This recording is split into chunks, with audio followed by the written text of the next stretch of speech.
right, so welcome to See the Stories in this segment. It is going to be very important and it is going to be very interesting for you to learn about grief, loss, despair, depression, and how to cope all of those. For those of you who have just experienced grief, this one is for you. So grief is a natural response to the loss of a loved one.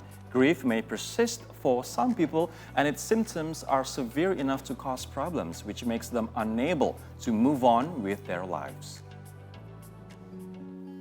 Prolonged grief disorder is a mental health condition that can develop as a result of the death of someone close. A person with prolonged grief disorder may experience intense longing for the person who has passed away or preoccupation with thinking about that person. According to research from Cardiff University and Bristol University in the UK in 2023, cases of prolonged grief disorder among bereaved people during the COVID-19 pandemic were significantly higher than before. The study surveyed 711 bereaved people in the UK during the first and second waves of the pandemic between March 16, 2020 and January 2nd, 2021. Now, around 10% of the bereaved people experienced prolonged grief disorder before the pandemic.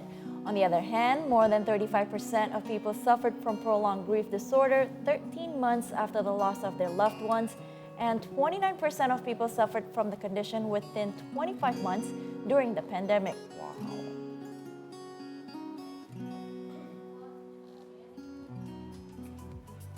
Now, grief can be one of the most isolating experiences a person can go through, whether it's the loss of a loved one, a pet, a relationship, or even a part of ourselves. Grief can feel overwhelming and uncharted. So, how we cope with grief and loss? To delve more into the topic, joining me today is the founder of the Grief Talk, Nirasha Darusman. Nirasha, thank you so much for joining us today. Thank you for having me. It's our pleasure. Hi, Annie. Hi, Nirasha. So I'd like to start off our discussion with you yourself started your grief journey based on your personal story back in 2018, right? So you were depressed back then, but you just told us during the off-air that you have come to a stage where you are now accepting who you truly are and what you have experienced. So tell us more about your experience back then and how it changed you as a person. I got diagnosed with minor depression in the late 2017. And that was because maybe I didn't process my grief. Like I lost 4 members of my family from 2007 to 2014. I lost both of my mom and dad and both of my siblings. Wow. And at the time, we didn't talk about mental health and grief as much as we do now. Yeah. Yes. So I didn't know where to go. I was clueless, and then I just thought I just have to move on, and then that's what I did.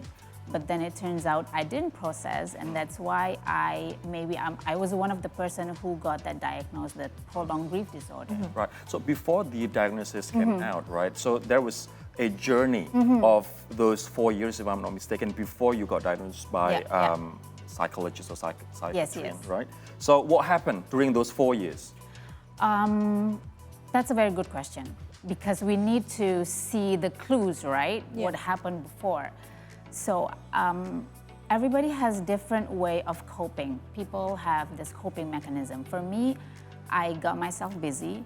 I get into work, and I just do what I need to do, and then I feel like I have to still be grateful because I still have my husband and my kids. Yeah. But that doesn't mean that I don't or I cannot allow to grieve myself, because at the time I thought being grateful means I cannot grieve. Okay. Because if I grieve, then I'm not being grateful. Yeah.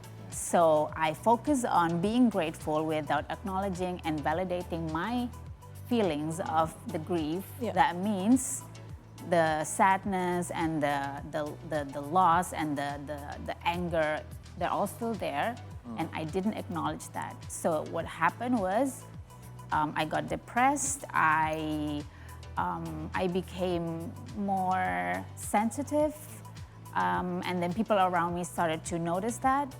And then my closest circle started to give me idea and advice, maybe you should see a professional. Yeah. And then that's what I did. And then that's where I got the diagnosis. Right, because like you said, you didn't know that grief and grateful can go hand in Yeah, hand, right? exactly. Yeah. Okay. Now we want to talk about your experience. I think maybe our viewers have heard this before. There are 5 stages of grief: Yeah, yeah. denial, anger, bargaining, depression, and acceptance. Yes. Now we want to know from your experience, how does one learn, or how did you learn to validate your emotions? So this 5 stages of grief is so popular. But what people don't know is, and maybe because Grief Talk is, we are appointed to be the advisory council of the EKR Foundation in Indonesia. So we want to educate people more about the stages. One, that is not linear, so you don't have to go through all the 5. Okay, so to get to acceptance, you don't have to go through all of No. them. Okay. I mean, not necessarily like that, but it's not a linear process.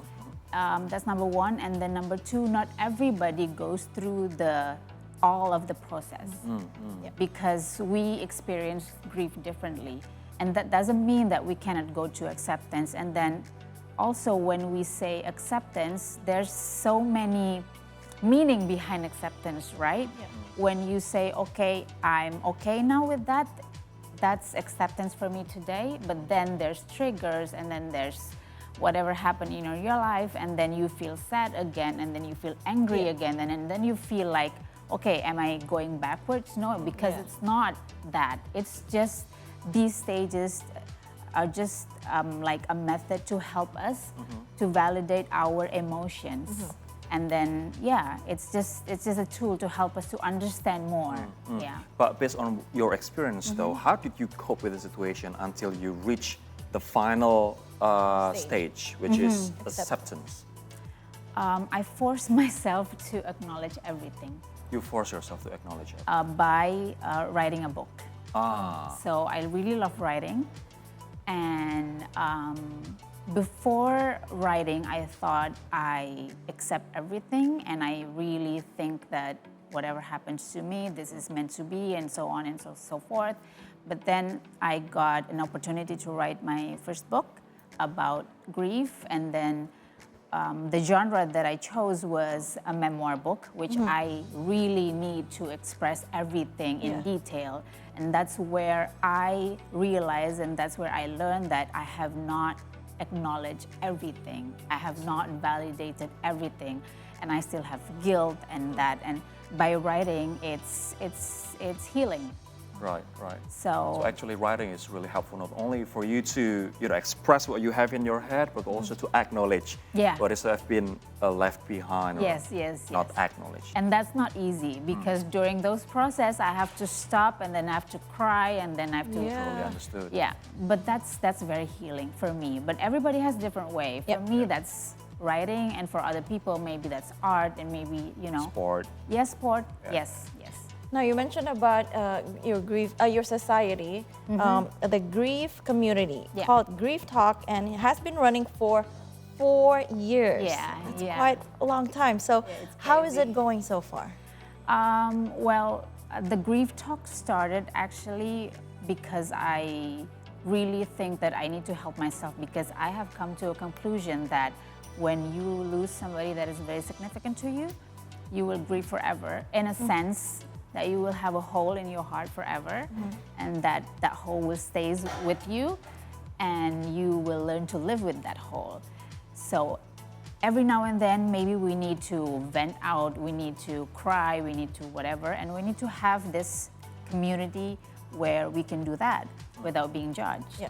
We cannot just lay on with our support system, because it's not fair, right? Yeah. So that's where the idea come from. And then I tried to find this support group back into 2018, which there wasn't any. Yeah. And then I thought, okay, maybe I should just build one, but I haven't got I don't think I was ready at the time. And then COVID happens.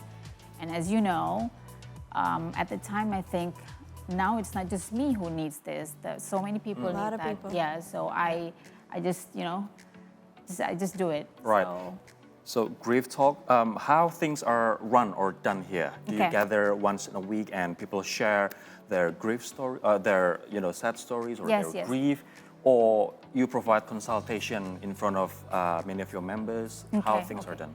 So our core program is actually support group.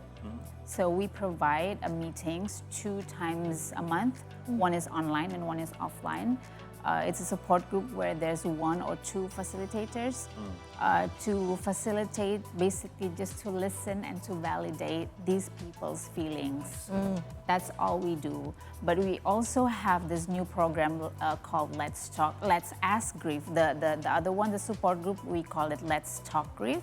And then the second one, we just run this since this year, Let's Ask Grief. We have this kind of different program where we have experts, Okay. so that people can ask more, like from the psychologist point of view or any kind of expert from healing method. Yeah.